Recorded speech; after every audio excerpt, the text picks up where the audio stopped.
Hampton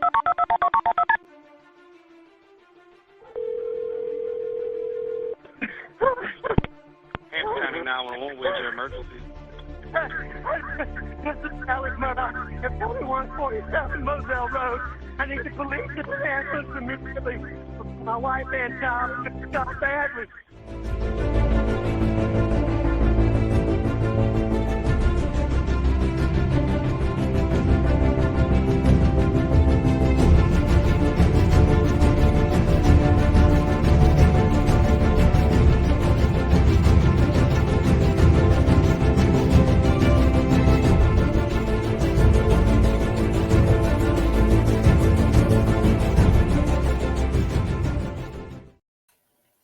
Well, hello, friends. I hope you're all doing well.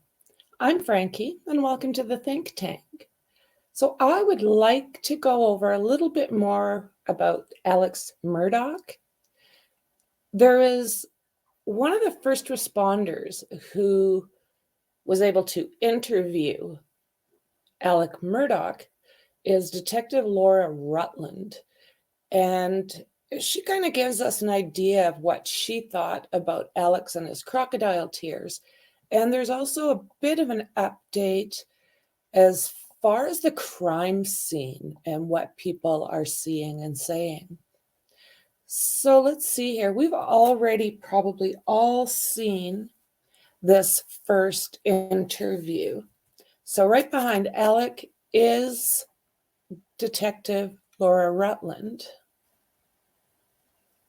That's about 30 minutes long, and it is on, I do have it on my playlist, and you can also look up Fox News. I do have their link in the description.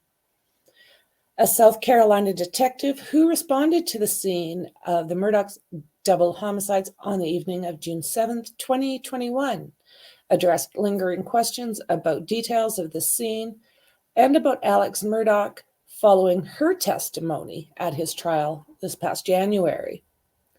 So a Colton County jury, is that how you say that, Colton?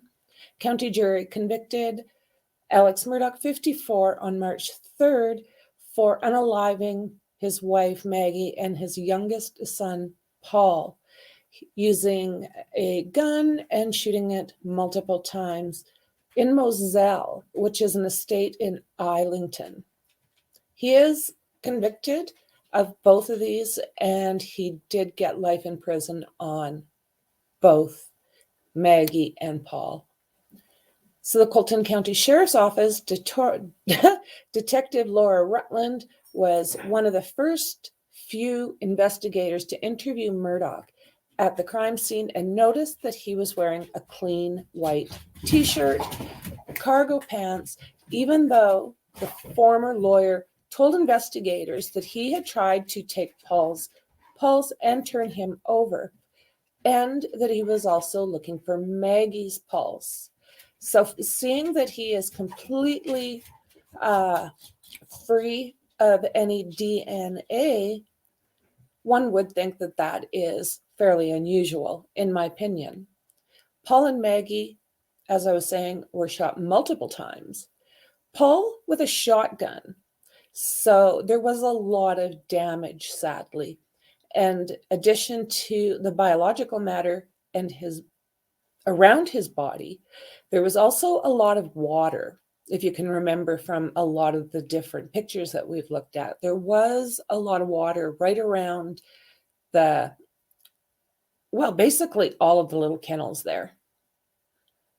As the jury was able to see that on Sergeant Green's body cam, it was just so odd. Even Alex Murdaugh's shoes were clean, including the soles. How's that work? And there again, she is getting ready to take the stand. So she did say anyone that was walking around Paul would have had that watery kind of red mixture on their shoes. Well, I'm thinking it would be unavoidable, right? Rutland also clarified a question. Murdaugh's defense asked her in court about the hair found in Maggie's hand after she was unalived. So I find this very interesting.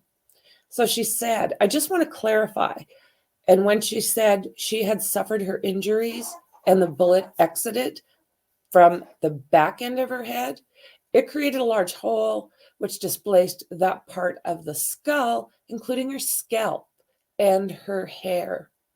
So all around her body, there was small clumps of the back of her hair in the grass and around where she was laying.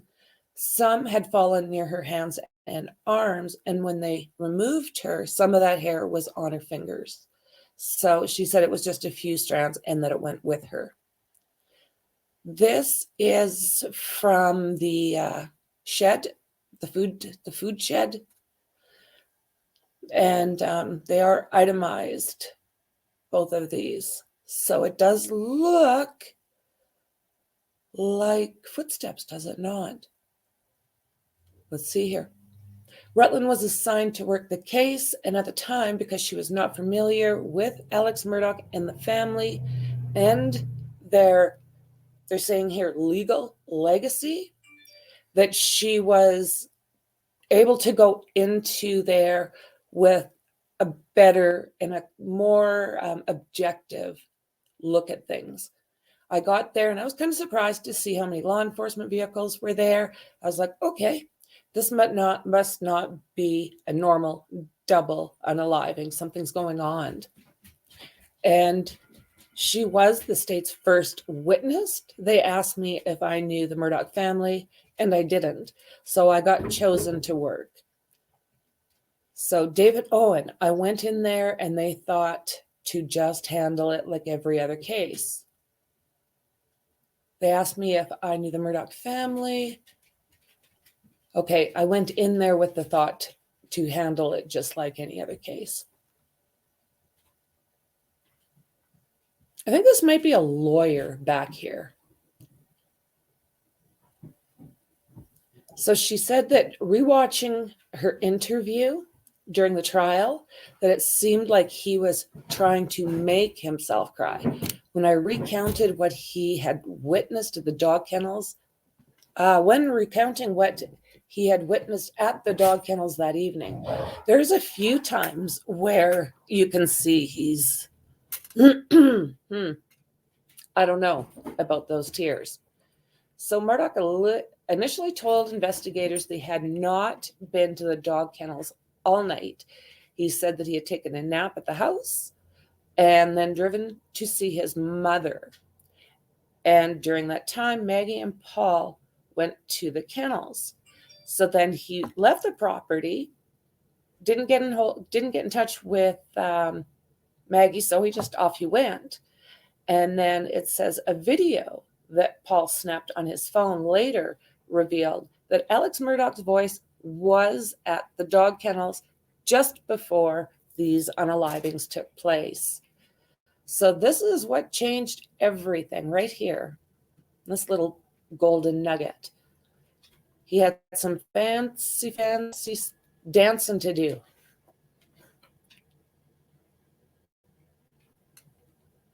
I'm sure we've all seen this, but it's amazing. Get that. So notice all the water.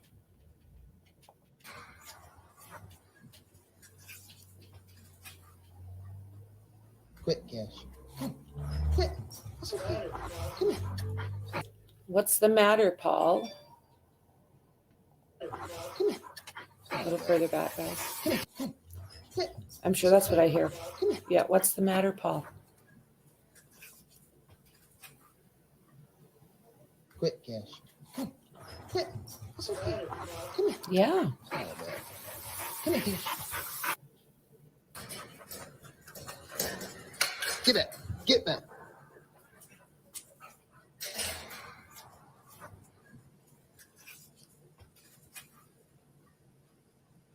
Quit, Cash. Quit. That's okay. Come here. What's the matter, Paul? Come here, Cash. Shit. Come here. Post it. Get it. Hey, he's got a bird in his mouth. Hey, Bubba. That's a guinea. So you can see all the water that's out here as well. is a chicken. Come here. So there he is. Come here, Bubba. Come here, Bubba. So it's this here that Paul had, that basically he was coming back from the grave and saying, but Dad, you were there.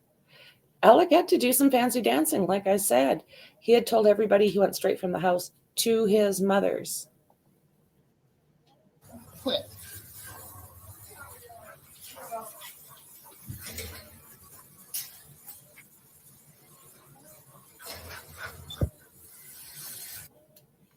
So yeah, that came out of nowhere for Alec, I do believe, because he, like I said, changed everything. So she did continue. She said, I've seen it in person now. I've seen it in all the interviews, how he can turn it on and turn it off. That's amazing, because you could tell that it was forced through the trial, but I don't know. He's good. He's good because, yeah, he had all sorts of things running down his face, which is unusual. Usually if your nose is running, that's a hard thing to do. It's usually one of the first things when people first cry that happens. So how he's able to fake this, or what does he do, go back in his mind? Most people who fake cry cannot get their nose to run. So now that he's been convicted, the detectives believe Murdaugh's tears in court were indicative of him reliving his crimes. So there we go. Now that makes sense to me, right? After the guilty verdict, jurors exiting the courtroom thanked Rutland and Colton County Captain Jason Chapman for their work. Rutland said, I'm very proud of the jury that they were able to follow such a complicated case and understand all the facts and evidence that we brought to them the night of the conviction, she said. It was kind of crazy in the courthouse afterwards. My captain and I just happened to come out the side door where the jury was being escorted, and they wanted to shake our hands. I'll never forget that moment. I was very impressed with the jury and appreciative of their service to Colton County. Amazing. You know, like I said, that's not an easy thing to fake, but somehow he was able to do this. So guys, that's what I have for right now. I found it very, very interesting, and I wanted to talk to you guys about it. So once again, I appreciate you so very much, and I'll absolutely see you in the next one. Bye.